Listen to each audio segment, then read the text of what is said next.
Bonjour, cette année 2025, j'ai subi 7 mois de cyberharcèlement et ça dure encore, venant de groupes différents, parfois en lien, parfois pas. Et là, c'est arrivé à un point assez extrême où il y a atteinte à la vie privée, diffamation en permanence avec un article remodifié, avec des nouvelles choses ajoutées, diffamatoires, de la calomnie, des choses retirées et un mélange avec plein d'histoires externes qui ne sont pas les miennes, avec des personnes connues comme des TikTokers connus ou des YouTubers connus. Tout ça dans le seul but de me nuire et tout en évitant la médiation et la conciliation, si jamais j'ai pu nuire à la personne qui soi-disant se sent harcelée par moi. Donc il y a toujours ce truc d'inversion accusatoire. Et donc c'était vraiment un phénomène grave de société. Et j'ai découvert un site qui aide par rapport à ça avec un cabinet d'avocats et aussi qui est surtout dans la prévention et dans l'information dans les écoles.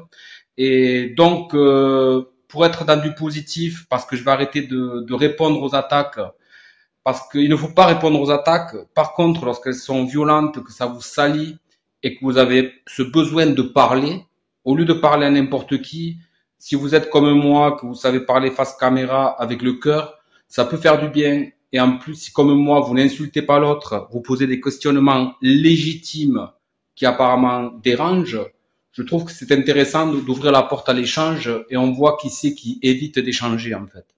Donc là, ça en est arrivé même à des menaces à des gens qui viendraient voir mes vidéos ou simplement commenter ou partager, des menaces envers des personnes qui débarquent, comme quoi elles vont être salies publiquement, qu'elles auront du mal à trouver du travail, etc.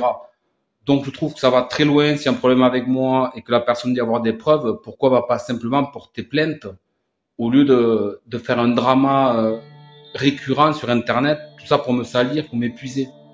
Donc, le côté positif, c'est Respect Zone. J'ai découvert ce site qui aide en rapport au cyberharcèlement. Il y en a d'autres, mais ils sont plus axés sur les adolescents, les enfants et les femmes. Car c'est les femmes et les adolescents qui subissent le plus. Mais il y a aussi cette haine 2.0 qui peut arriver à monsieur, madame, tout le monde, peu importe l'âge. Donc voilà, donc je vous invite à partager le compte rendu que j'ai fait en un jour de ce site, car les choses bien comme ça ne sont pas assez mises en avant et ça vaut une promotion. Il faut mettre ça en avant parce que c'est vraiment un vrai problème de société, le cyberharcèlement, les cyberviolences, les injures envers les handicapés, l'homophobie envers les femmes, les propos sexistes, etc., etc. Donc si jamais ce site, vous le trouvez intéressant, je vous demande de le partager. Il faut vraiment le faire connaître. Merci beaucoup.